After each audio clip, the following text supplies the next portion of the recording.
Welcome to How Do They Afford That, the podcast that peeks into the financial lives of everyday Australians. I'm Michael Thompson. I'm a writer and the co-host of the podcast Fear and Greed Business News. As always, I'm with financial planner Canna Campbell, founder of Sugar Mama TV, which is the financial literacy platform that you will find pretty much everywhere.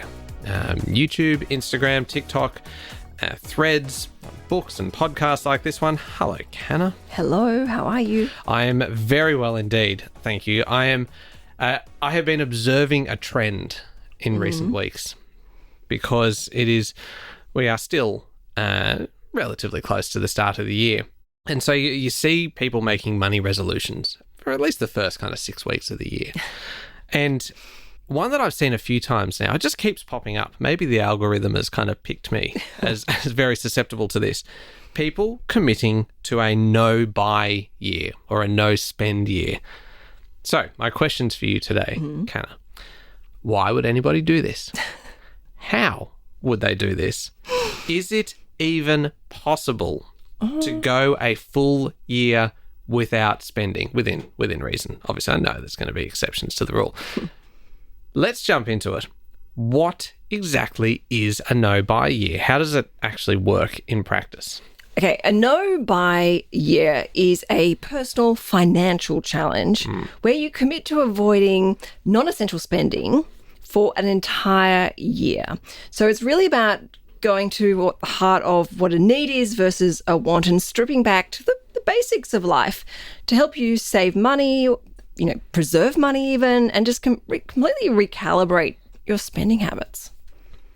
I saw recently some really alarming stats about how much Australians spend, and in particular clothing. And Black Friday sales. I think we spent $7.3 billion or something This is ridiculous. extraordinary. And on the clothing front, Australians buy 56 pieces of clothing per year on average. Yeah. That is more than anyone else in the world. Isn't that disturbing? I am amazed. And obviously that's kind of an average. And I know that I would be well below that. So I can only imagine then. Yeah. Two flannies, 2 striped shirts, and a black t-shirt. Oh, and a khaki one that you're wearing today. That's new. I haven't seen that one before. No, it is very old. Thank you. So I've pretty much committed to my own no-buy life. Basically, I'm just going to rewear these until they actually disintegrate on me. So I'm already there. But isn't that alarming? Yeah. 56 pieces of clothing purchased per year on average in Australia. So you can see why you don't want to come across kind of anti-consumerist, but really there's got to be something wrong. There's a great documentary actually that's worth watching called Buy Now, which I made my son Rocco sit and watch with me, which touches on obviously clothing and electronic goods, but it is fascinating, which if you want to learn more about how we spend.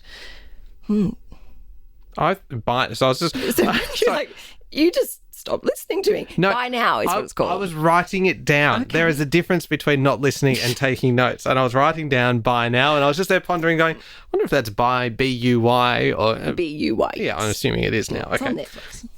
Okay. So is that why people then are drawn to these challenges? Why do you think it is? Is it because that we almost just get overwhelmed by the amount we are spending, by the amount of stuff that we are accumulating? Is this a spending thing, or is it a lifestyle thing, trying to get more towards a minimalist kind of lifestyle and attaching the spending mindset to that? I think there are 2 key reasons, and obviously everyone's different, but these challenges appeal to people because they address a universal truth. Deep down, most of us know that we are overspending, even if it's not intentional.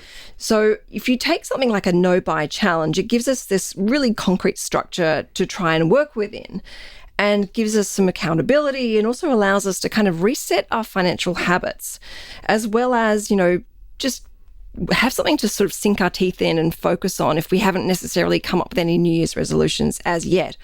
But also, I think there's definitely a really strong psychological element because people are intrigued by the idea of breaking free from consumerism and seeing actually how much little they can really live on. And they're really curious to see what they might learn and discover about themselves by doing a challenge like this or something very similar.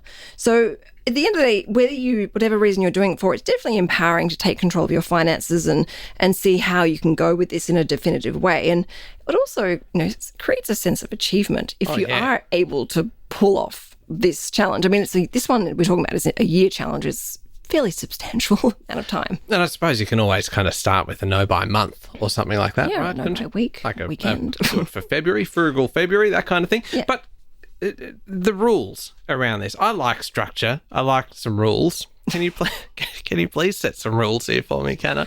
Is it just you don't buy anything that is non-essential? You can still buy food. You can still buy medicine.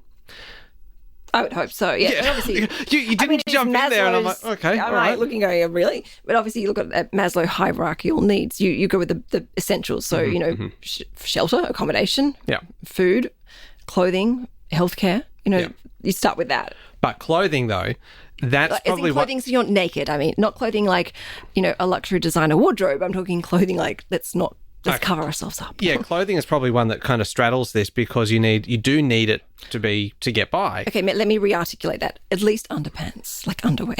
You just set a minimum dress code for the studio. So one must wear underwear, and the rest of it, if you're in a no-buy month, just go for it. Goodness me. That is a confronting thought. So anything else though gets just struck off. So we're talking that you wouldn't buy takeaway. You wouldn't buy a takeaway coffee, for instance. All right. Okay. So to do this realistically, you've really got to challenge this or tailor this to your unique circumstances. So look at what your spending is like and what you class as an essential versus a non-essential. And then you can work out your own rules. This is not a hard and fast way of doing it. Everyone is different and people are in different stages of their lives. So for example, a young family like you and I, this is going to be a lot harder because we have, kids' activities that we need to do and be a part of. And, a child's not going to understand, sorry, we can't buy Jimmy a birthday present even though you're going to his party because we're doing this no spend year. Well, just send him some best wishes. Kids love that. Make them a card. Yeah. So that's going to be a lot harder for younger families. So you would make maybe the rules a little bit more relaxed. Whereas, say, singles living at home, if you're lucky enough, you might be able to do this realistically and go fairly aggressively. And I believe, the person who wrote that story for the Sydney Morning Herald, is someone who's, I think, single independent person that was that, has that ability to make those changes quite easily and doesn't have those financial obligations necessarily on their shoulders. And then if you look at someone like who's a self-funded retiree, they could cut back on things, the luxuries of retirement, such as, traveling as much or going out, like certain hobbies that are quite expensive. So everyone is in a different situation. You've got to kind of create your own rules and find that healthy strike of balance between something that's challenging enough, but also realistic so that you can actually stick to it and go the distance with it. Okay, so we would be realistically looking at things like excess clothes just for the sake of buying them, as opposed to kind of the essentials, buying your underwear, buying your shoes, that kind of thing that you actually need to get around. You probably need more than just undies and shoes to go to work. But anyway, takeaway food, those kinds of things. Yeah. Those are pretty kind of clearly defined as discretionary spending items and entertainment, not going to the movies or not going to a concert or things like that, which would be tough to do for a lot of people, but they are things that you would get quite a good feeling from not doing those because you're like, I'm depriving myself, but I'm doing it for a good cause. But also you need to understand and respect where you come from. So someone who has, has a spending problem, a shopping problem, for example, and just buys all the time, them cutting it down to one item per month is a huge transformation. Yeah.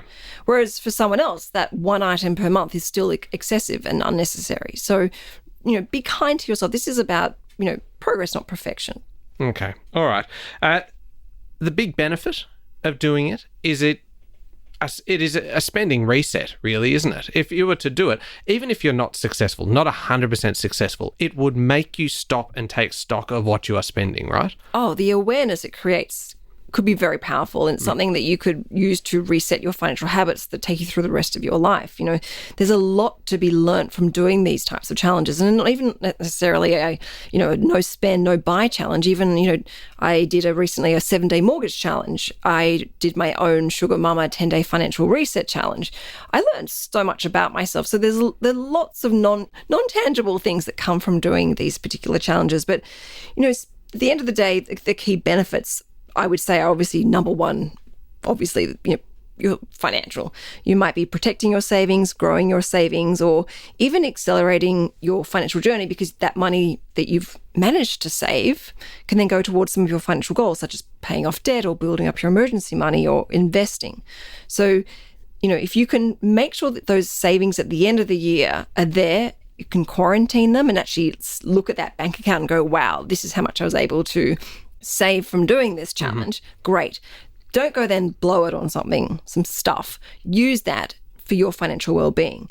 And then obviously the psychological benefit, which I think is the most beautiful and powerful one, is gaining that deep understanding and awareness of how you spend money and, why you spend money. What are your triggers? What are the emotional impulses that go on for you to go and have a reckless shopping expedition or blow a whole pile of money on something that you don't actually value? So, this can actually allow you to become incredibly intentional with your money. You're looking at me like you just said a whole load of crap, or that's actually really interesting. No, I was actually thinking about what you said about 8 minutes ago about the limited number of clothes that I bring in. It is because you lectured me 18 months ago now on the importance of using a capsule wardrobe. And I took your words to heart. That's rubbish. You had a capsule wardrobe before we met. I mean, yeah. God, he can't pull the wool over my eyes. Yeah, but now I have a name to attach to it. It's a capsule wardrobe, and Canna told me to do it. So therefore, I'm allowed to just wear the same kind of 2 or 3 shirts and the same kind of 3 pants and 2 pairs of shoes. You are all right. I'll give you that. Thank you. It is a sound financial decision. All right, we're going to take a quick break. And when we come back, I want to find out kind of who a challenge like this is most suited to, who would benefit most from it, and also how to overcome some of the challenges that you would have in not just committing to it, but sticking to it for any period of time. So we've got still got a bit to cover. We'll be back in a moment.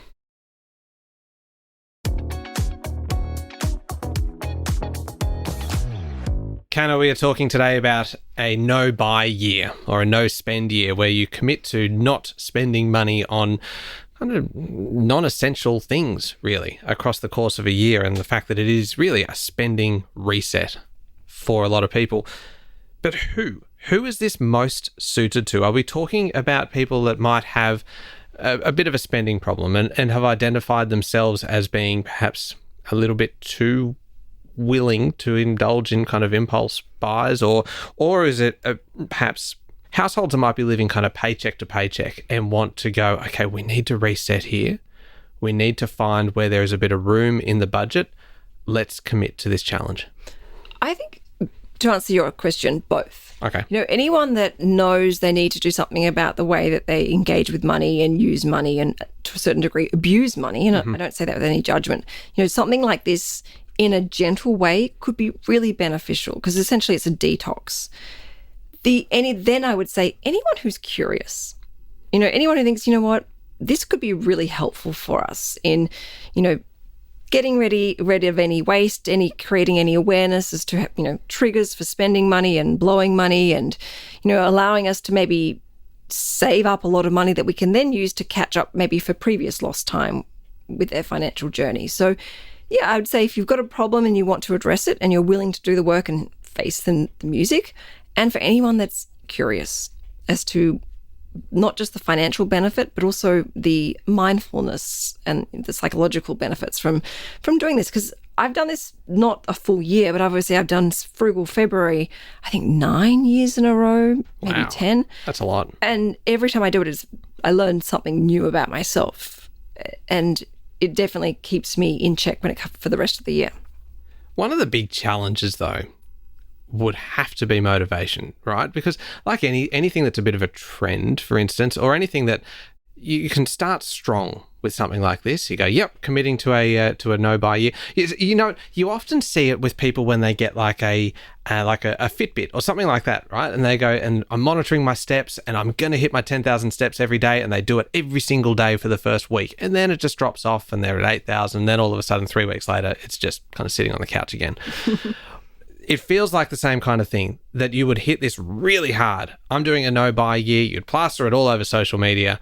And within a month, you're kind of heading out to dinner at restaurants and things like that. Forgot about it. Yeah, indeed. And suddenly it's just kind of, well, I'm just going to go back and delete that post I made about it on Instagram.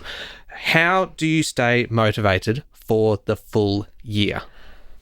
Look, I have my questions about how sustainable this is. But to anyone who's thinking of doing this or has already started doing this, make sure you've got a goal. Oh, yeah. You know, so that you know exactly why you're doing this.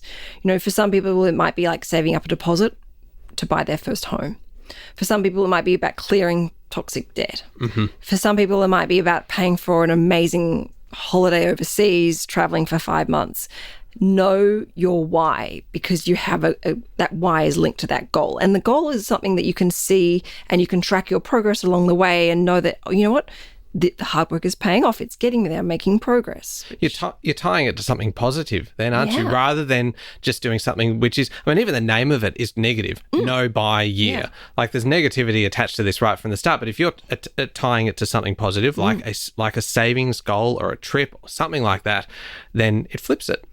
This isn't about punishing yourself. You can't go into this challenge with that mindset that this is about like sacrificing and punishment. And, you know, it's a way of undoing your sense of self-worth to rebuild yourself. You can't look at it like that. It is a challenge to help improve your financial situation. It's a challenge to help improve the psychology around money and your money mindset. It's a positive thing. It's exciting. It's called a challenge for a reason. Are you alarmed at how easily now I talk about money mindsets and the positivity and the negativity attached to the language? I think there's a very real chance that I'm in fact turning into you.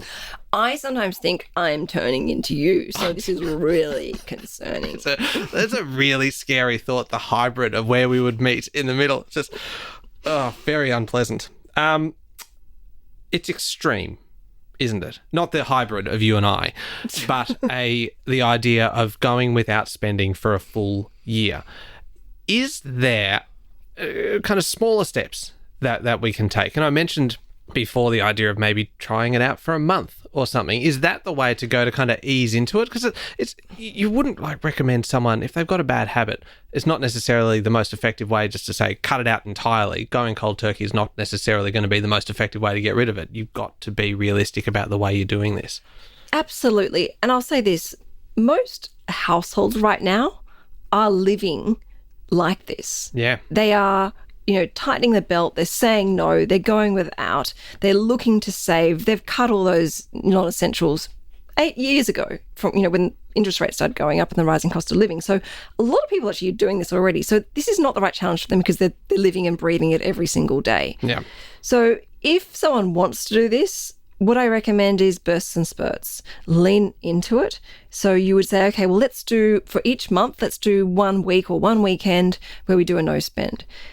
I will say on the other side of that, though, don't then go and save a whole pile of money 1 weekend or 1 week to then, you know, celebrate with and sort of rebel back, which is actually was a problem for me with Frugal February. I would be so bitter and angry by the end of Frugal February and so filled with resentment. I'd then kind of just, this bad girl would come out of me and a I'd massive go on a spending shopping rebound. spree. Yep. So, you know, that's not the purpose behind this. It's don't even bother wasting your time and energy doing something like this if you're going to rebel like I used to. But, you know, so lean into it, do a short, sharp burst, do a 10-day challenge, do a, you know, weekend, try a month, maybe try 3 months if you want. And as you get better and better and understand how to do this that suits you and your circumstances and the people around you, then you can keep going with it. One last question. Actually, probably two more. I don't like to limit myself. But this has the potential to affect relationships, doesn't it? It has the potential to kind of impact the relationship you might have with your friends, your social activities. If suddenly all your friends are kind of going out for a drink after work or something, you're saying, no, I can't, I'm doing a no-buy year. You have the potential to suddenly end up Very lonely. Yeah, you'll be a Nigel by the end of the year. No offense to anyone called Nigel, of course. No. I don't think that's really used anymore. Nigel, no friends. No, I hope not, for Nigel's sake. Oh, if we have any Nigels listening, please get in touch and let us know whether you have friends. And let us know that please know that we're not offending you or mocking you for your name, more importantly. Oh, sorry. Come on, a bit of sensitivity here. Sorry. Sorry, Nigel. Go on. Look, I will say this. When I first did Frugal February, I found it really hard, and I had to learn quickly how to do Frugal February properly, because I had that problem. Tom would be going, let's go out for dinner. Everyone's going out for dinner together at this restaurant next week. And I'd have to say, I can't. I'm doing Frugal February. And so I wouldn't go. So I had to start being really careful with doing Frugal February and not let it be detrimental to my mental health. Yeah. So I would actually let people know what I was doing. And by telling people up front, hey, I'm about to start doing Frugal February, I would love to see you, but I'm sort of restricted at the moment because I really am honouring this tradition and this particular challenge. Then I would give people the opportunity of time to actually then come up with something else that would actually work, where I could actually join in. Mm-hmm. Also, I encouraged as many people as possible to try and do Frugal February with me. And it's funny, some of my friends would actually say to me, hey, we're thinking of all going out to lunch, but we know you're doing Frugal February, so how about we do this instead to try and support you? So it was actually really nice. So, you do need to be aware that some people are going to find it really annoying and irritating that you're doing a challenge like this. And so be it, that's their problem, not yours. But you need to understand that it works both ways. So you'd suggest maybe going for a walk together, or having coffee, or, having a friend over for breakfast instead of going out for breakfast, or doing a gym workout together. Yeah. You've got to kind of let people know what you're doing and why, and share something important to you if you feel safe with that person, but then find other ways to make sure that you keep connections with people so that you have that, mental health is strong to be able to go the distance and do this in a sustainable way. All right. At the very beginning of the show, I asked you one question that you will now need to answer. Oh. Is it possible to go a full year without spending? Yes, but success depends on preparation and your mindset going into this. So you've got to create a realistic framework. You've got to have some very clear pre-agreed rules and exceptions. You've got to have rewards, and I'd even recommend having rewards along the way, like little rewards to help you keep going. And of course, have that big goal at the end. And don't just focus on the money, but focus on the lessons and the personal growth that goes on behind the scenes. And that's why, I think the person who wrote that story in the paper, I think she was journaling along whilst doing this, which I think is a really smart idea. And if you really want to do this, know that even if you do this only 50% of the time, that's incredible. You can fail 50% and still have amazing, get insights and wisdom gained from doing this. I think you've just summarised it better than I could. That's a really good kind of wrap of how... That's the nicest thing you've ever said to me, because I always think you summarise our pod episodes brilliantly, so I'm rather chuffed. How about this? We're ending on such a positive note after you kind of sledged me about my clothes. I gave it to good old Nigel for having no friends, various things. If people want more information from you, where do they find you? Always at Sugar Mama TV and, of course, Canna Campbell Official. And you can hear me every day with Sean Aylmer on Fear and Greed, daily business news for people who make their own decisions. Thank you very much for listening to How Do They Afford That? Remember, please hit follow on the podcast, and the best thing you can actually do is to tell somebody else. Or if they might be interested in this episode in particular, send them a link to this episode so that they can listen to it, spread the word about the podcast. Thank you for your company. Join us again next week.